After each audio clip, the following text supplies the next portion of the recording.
की शुरुआत में हमें 19 जनवरी 1990 में कश्मीर का सीन दिखाया जाता है, जहां हम शिव और अब्दुल नाम के बच्चों को अपने दोस्तों के साथ क्रिकेट खेलते हुए देखते हैं। शिव अपने मैच में अच्छा परफॉर्म करने के बाद सचिन का नाम लेने लगता है और वहां मौजूद कुछ लोगों को ये चीज पसंद नहीं आती और वो कहते हैं कि ये पाकिस्तान है, इंडिया नहीं, यहाँ सचिन की नहीं चलती।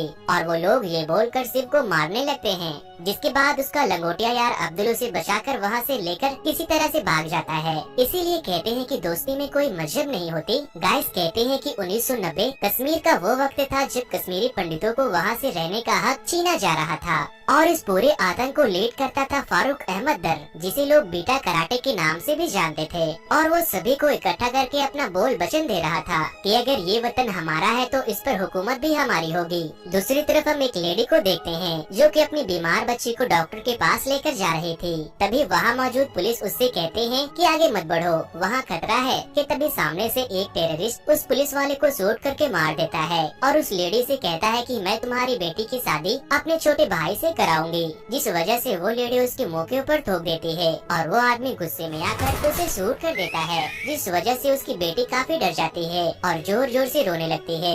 नेक्स्ट सीन में हम एक पंडित को देखते हैं जिसका नाम पुष्कर था और वो अपने पोते शिव को ढूंढ रहा था क्योंकि वो अब तक घर नहीं लौटा था। फिर शिव उसे मिल जाता है और वो पंडित यानी कि पुष्कर शिव और अब्दुल को साथ लेकर जा रहे थे। तभी पीछे से एक आर्मी की जीप आती है और कहते हैं कि मेरे साथ चलो क्योंकि माहौल गर्म है, तुम्हें कोई नुकसान न पहुंचा दे। बट अफसोस वो आर्मी की जीप आधे रास्ते में ही ब्लास्ट हो जाती है। दूसरी तरफ हम पुष्कर के घर को देखते हैं जहाँ बीटा कराटे अपने आतंकवादी दोस्तों के साथ पुष्कर के घर में घुस आए थे और वो शिव के फादर को ढूंढ रहे थे, जिस वजह से शिव के फादर एक ड्रम में छिप जाते हैं। लेकिन तभी बीटा कराटे को उसके वहाँ छुपे होने की खबर मिल जाती है और वो उसे उसी ड्रम में गोलियों से भून देते हैं। वहाँ बैठी शिव की माँ जिनका नाम श्रद्धा था, वो ये सब अपनी आंखों से देखकर काफी डर जाती है और तभी वहाँ पर पुष्कर भी आ जाता है, जिस पर बीटा कराटे श्रद्धा को उसके पति के खून से रंगे चावल को खाने के लिए फोर्स करता है और कहता है अगर तुमने इसे खा लिया तो मैं तुम्हें और तुम्हारे बच्चों को जिंदा छोड़ दूंगा। और फिर इसी के साथ कहानी पहुंच जाती है प्रेजेंट के डे में, जहां हम ब्रह्मा दत्ता नाम के एक आदमी को देखते हैं जो कि अभी भी कश्मीर में रह रहा था और यहाँ पर उसे मिलने पुष्कर का छोटा पोता कृष्णा पंडित वहाँ आता है,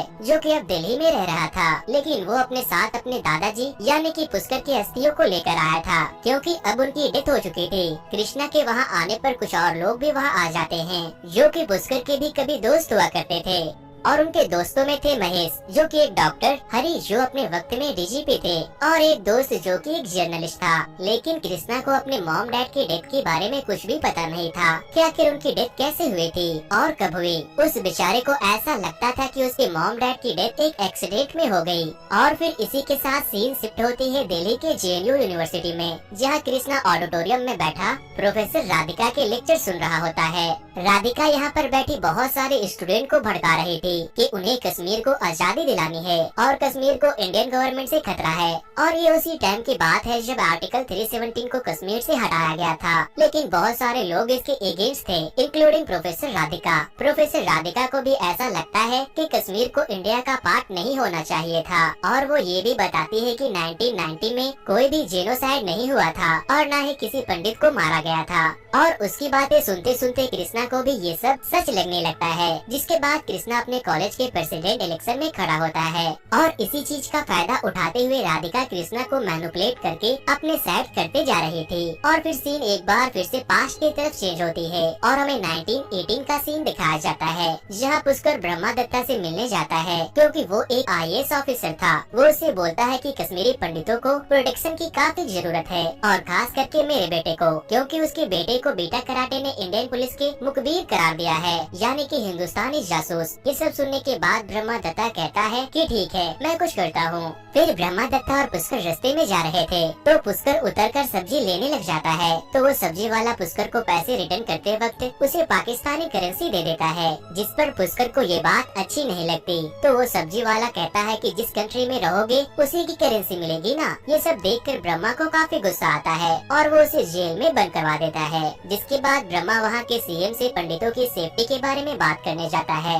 जिस पर सीएम उसे ही दोषी करार देते हैं और कहते हैं कि तुम यहाँ के आईएएस हो और शांति बनाए रखना तुम्हारा काम है। सीएम उसके बातों को इग्नोर करके आगे बढ़ जाता है और तभी हम देखते हैं कि सीएम बीटा कराटे से कुछ बात कर रहा था। इसका मतलब आप ये समझ ले कि सीएम खुद बीटा कराटे से मिला हुआ है। और फिर इसी के साथ सीन शिफ्ट होती है प्रेजेंट के डे में, जहाँ पर ब्रह्मा की वाइफ कृष्णा को उसके मॉम डैड की तस्वीर दिखा रही थी, क्योंकि कृष्णा ने आज तक उन्हें नहीं देखा था। बिकॉज जब वो लोग कश्मीर से भागे थे तो उनके पास इतना भी वक्त नहीं था कि वो लोग अपने साथ कुछ सामान ले जा पाते। अब यहाँ पर ब्रह्मा जेनोसाइड के बारे में कुछ बोलता है तो कृष्णा उसे बोलता है कि कोई भी जेनोसाइड नहीं हुआ था, ये सब बस एक र्यूमर है। और उस रात 5 लाख कश्मीरी पंडित नहीं बल्कि सिर्फ 2 लाख कश्मीरी पंडित कश्मीर छोड़कर निकले थे और उन्हें मारने वाले भी आर्मी के लोग ही थे। और वो कश्मीर के लोग जो टेररिस्ट बन रहे हैं उनका जिम्मेदार भी हम लोग ही। जब बीटा कराटे श्रद्धा को उसके पति के खून से लिपटे चावल खाने को बोल रही थी, श्रद्धा अपने बच्चों को खोना नहीं चाहती थी, इसीलिए वो उस चावल को खा लेती है। जिसके बाद वो टेररिस्ट अपने वादे को पूरा करते हुए उन लोगों को उसी हाल में छोड़कर वहाँ से चला जाता है। जिसके बाद पुष्कर ब्रह्मा को कॉल करके बताता है कि उन जालिमों ने मेरे बेटे की गोली मारकर हत्या कर दी है। और वो ये भी कहता है कि जब पूरे इंडिया के साथ भी ऐसा ही होगा तब याद रखना कि तुम भी उन्हीं लोगों में एक होगे जिनकी वजह से ऐसा हो रहा होगा। फिर पुष्कर अपनी बची हुई फैमिली के साथ एक ट्रक में बैठकर वहाँ से दूर जगह चला जाता है और फिर वो लोग कश्मीर से थोड़ा दूर टेंट में रह रहे होते हैं। वहाँ पर उनके जैसे हजारों लोग थे जिन्हें इंडियन आर्मी ने उन टेररिस्ट से बचाकर लाया था। अब जब वो लोग अपने शहर, अपने घर, पैसा सब कुछ छोड़कर भागे थे तो उन लोगों के पास ना ही खाने को खाना था और ना ही पीने को पानी। थोड़ा बहुत खाना आर्मी के लोग अरेंज कर देते थे। वो लोग एक वक्त में आधा पेट खाना खाया करते थे। अब वो लोग बस इसी आस में जी रहे थे कि एक दिन हम लोग वापस अपने घर जरूर जाएंगे। कुछ दिन उसी टेंट में बिताने के बाद पुष्कर की आईसाइट धीरे धीरे कम होने लगी थी और फिर एक दिन उन सभी से मिलने आईएएस ब्रह्मा वहाँ आता है, जो कि अब आईएएस ऑफिसर से प्रमोट होकर होम मिनिस्टर एडवाइजर बन चुका था। और यहाँ पर उसके साथ साथ होम मिनिस्टर भी आते हैं। जिसके बाद वहाँ मौजूद जो सारे लोग कश्मीर से भागकर आए थे वो लोग अपनी अपनी प्रॉब्लम को बताते हैं। तभी पीछे से पुष्कर एक पोस्टर लेकर सामने आता है और आर्टिकल 370 को हटाने की मांग करता है। यहाँ पर ब्रह्मा पुष्कर को देखकर काफी बुरा फील करता है, क्योंकि उसकी आंखें काफी हद तक खराब हो चुकी थी और वो पूरी तरह से मेंटली डिस्टर्ब भी हो चुका था, जिस वजह से वो ब्रह्मा को पहचान भी नहीं पाता। जिसके बाद ब्रह्मा पुष्कर के फैमिली से मिलता है और वो कहता है कि वो उन्हें पास में एक घर दिला सकता है और एक जॉब भी दिला सकता है। जिसके बाद श्रद्धा ब्रह्मा की बात पर एग्री हो जाती है। अब नेक्स्ट सीन में वो लोग उसी घर में रहने लगते हैं, पर यहाँ पर हालात भी कुछ ठीक नहीं था। दूसरी तरफ हम बीटा कराटे को देखते हैं, जो खुद एक टेररिस्ट था और फिर भी वो मीडिया तक पहुँच जाता है और वहाँ पर उसका एक इंटरव्यू भी होता है जिसमें बीटा कराटे कहता है कि मैंने सिर्फ 20-25 लोगों को ही मारा है, क्योंकि वो लोग आरएसएस के थे और वो खुद को एक फ्रीडम फाइटर बता रहे थे। और इन सब चीजों को टीवी पर देखकर पुष्कर को बहुत बुरा लगता है और कहता है कि ये मीडिया तक पहुंच गया, कुछ दिनों बाद पीएम तक पहुंच जाएगा। मैं इतने सालों से कोशिश कर रहा हूँ पीएम तक पहुंचने की। फिर धीरे धीरे करके पुष्कर अपनी जिंदगी की आखिरी सांस ले रहा था। मरने से पहले वो कृष्णा से ये रिक्वेस्ट करता है कि उसकी अस्थियों को उसके कश्मीर वाले घर में ही फैलाया जाए और यही उसकी आखिरी ख्वाहिश है। अब इसी के साथ स्टोरी फिर से पहुंच जाती है प्रेजेंट के डे में, जहाँ ब्रह्मा कृष्णा को ये सब बातें बता रहा था। कृष्णा ये सब सुनकर समझ जाता है कि प्रोफेसर राधिका उसे गलत चीज बता रही थी और तो और उसने कृष्णा को ये भी बोला था कि तुम कश्मीर जाने के बाद बीटा कराटे से जरूर मिलना। फिर नेक्स्ट सीन में पुष्कर के सारे दोस्त कृष्णा को पुष्कर के घर में ले जाते हैं, जहाँ पर उनके शिव जी के मंदिर से शिव जी को हटा दिया गया था और वहाँ पर वही झंडा लगा दिया था जो कि 30 साल पहले आतंकवादियों का झंडा हुआ करता था। फिर वो लोग उस झंडे को वहाँ से हटा देते हैं और फिर कृष्णा अपने दादाजी यानी कि पुष्कर की अस्थियों को उसी घर में बिखेर देता है।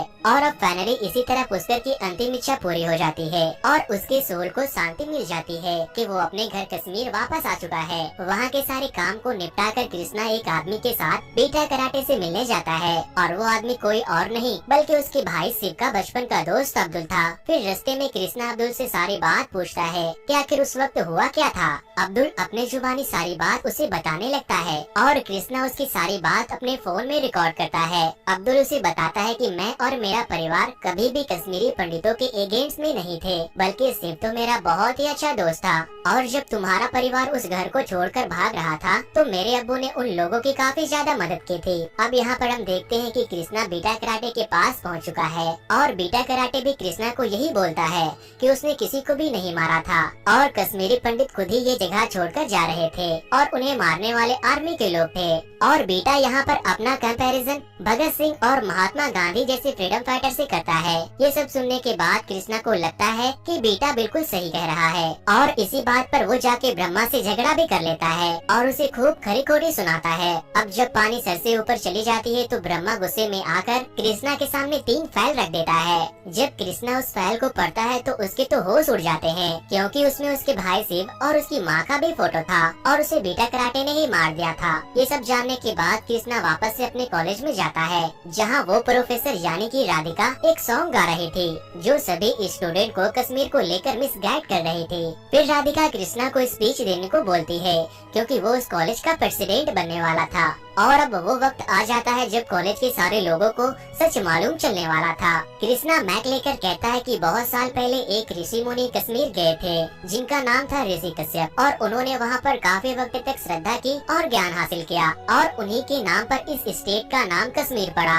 और ऐसे ही करते करते बहुत सारे ऋषि मुनि और ज्ञानी लोग कश्मीर गए और वहाँ पर बहुत सारे रिसर्च की और इसी तरह बहुत सारे पंडितों ने मिलकर कश्मीर को बसाया। पर एक दिन वहाँ पर कुछ टेररिस्ट आए जो कि शुरू में तो वहाँ पर पनाह लेने के लिए आए थे और कश्मीरी पंडितों ने उन्हें रहने दे दिया और धीरे धीरे करके उन्हें पता चला कि कश्मीर कितना ज्यादा खास है और फिर उन्होंने वहाँ पर कश्मीरी पंडितों पर ही अटैक करना शुरू कर दिया। उन्होंने कश्मीरी पंडितों को मारा, उनसे जबरदस्ती कलमा पढ़वाया, जबकि इस्लामिक बुक में ये लिखा है कि किसी को भी जबरदस्ती कलमा पढ़वाना या मुसलमान बनाना सख्त मना है। लेकिन उन जालिमों ने सिर्फ पंडितों को ही नहीं मारा, इवन जो मुस्लिम भी उनके खिलाफ आवाज उठाते थे उन्हें भी मार दिया जाता था और उसे इस्लाम का दुश्मन करार दिया जाता था। और इसी तरह उन्होंने धीरे धीरे मेजोरिटी में रहने वाले कश्मीरी पंडितों को वहाँ पर माइनॉरिटी में बदल दिया और बाकी के 5 लाख पंडित वहाँ से भाग गए, जिस वजह से बहुत सारे हिंदू मुसलमानों के बीच की दोस्ती टूट गई। आज तो हमारे पास पूरी पावर है कि हम लोग वहाँ वापस से जाकर रह सकते हैं और कोई हमें ऐसा करने से रोक भी नहीं सकता। बट कश्मीरी पंडितों को उनके ही घर से निकाल कर भगा दिया गया और वो लोग अपने घर जा भी नहीं सकते थे। उसकी पूरी स्पीच में लोगों ने उसे कई बार रोकने की कोशिश भी की, पर अब कृष्णा का सच समझ में आ गया था और वो इसीलिए बिना रुके बोलता गया। कृष्णा ये भी कहता है कि हमारे नेता लोगों को सिर्फ मसाला चाहिए, उन्हें बस इंडिया पाकिस्तान करने वाला चाहिए, लेकिन कोई भी भुखमरी की बात नहीं करता, कोई किसी कमजोर पे हो रहे जुल्म की बात नहीं करता। और हमारे भोले भाले हिंदू मुसलमान भाई उनके बातों में आकर आपस में लड़ मर जाते हैं। जिसके बाद कृष्णा रोते हुए अपनी माँ यानी कि श्रद्धा और अपने भाई शिव की स्टोरी बताता है और फिर इसी के साथ कृष्णा की स्पीच फ्लैशबैक में पहुंच जाती है जिस दिन उसकी माँ और भाई को मारा गया था। यहाँ पर हम देखते हैं कि पुष्कर अपने फैमिली के साथ घर में रह रहा होता है और फिर एक दिन बीटा कराटे और उसके लोग यहाँ पर आर्मी के ड्रेस में आ जाते हैं और उस पूरे एरिया पर भी कब्जा कर लेते हैं, जिसे IS ब्रह्मा ने उन लोगों को रहने के लिए दिया था। बीटा वहाँ पर कब्जा करते ही श्रद्धा को मोलेस्ट करना शुरू कर देता है और फिर एक के बाद एक सभी को मौत के घाट उतार देता है और इसी के साथ ये मूवी यहीं पर खत्म हो जाती है।